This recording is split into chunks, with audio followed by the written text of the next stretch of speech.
Join Pakistan Army after FSC females.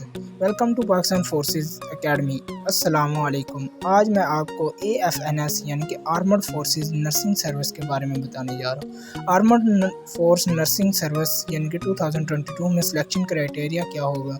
Selection criteria की बात करें step by step. Step number 1 आपका initial test होता है कंप्यूटर बेस्ड, और इसके अलावा इनिशियल मेडिकल होता है। अगर आप इनिशियल टेस्ट क्लियर करते हैं तो आपका इनिशियल मेडिकल होता है। और इसके अलावा अगर हम बात करें फर्स्ट मेरिट लिस्ट की, तो फर्स्ट मेरिट लिस्ट में वही कैंडिडेट सिलेक्ट होंगे जो ये 2 स्टेप क्लियर कर चुके होंगे। और इसके अलावा हम वैकेंसीज़ की बात करें तो वैकेंसी इनकी जुलाई टू अगस्त इन 2 मंथ में किसी भी डेट पे ओपन हो जाती है। अगर हम स्टेप नंबर 2 की बात करें तो स्टेप नंबर 2 में आपका इंटरव्यू आता है। इंटरव्यू की जो ड्यूरेशन है वो 3 to 4 मंथ है।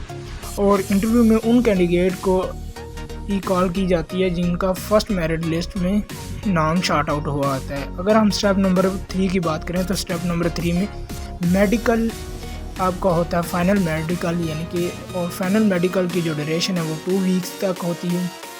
फाइनल मेडिकल के बाद आपका फाइनल मेरिट लिस्ट लगती है। फाइनल मेरिट लिस्ट में अगर आपका नाम आता है तो फिर आप स्टेप नंबर 4 यानी कि ज्वाइनिंग कर सकते हैं।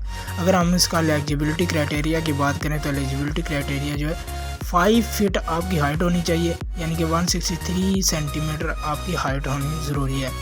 वेट की बात करें तो वेट आपका BMI कैलकुलेटर के मुताबिक होना चाहिए। एज की बात करें तो एज आपकी 18 ईयर से लेके 28 ईयर तक आप अप्लाई कर सकते हैं। अगर हम आई सेट की बात करते हैं तो आई सेट आपकी 6/6 विद एंड विदाउट ग्लासेस होनी ज़रूरी है। सैलरी की बात करें 35,000 से लेके 40,000 तक ड्यूरिंग ट्रेनिंग आपको मिलेगी।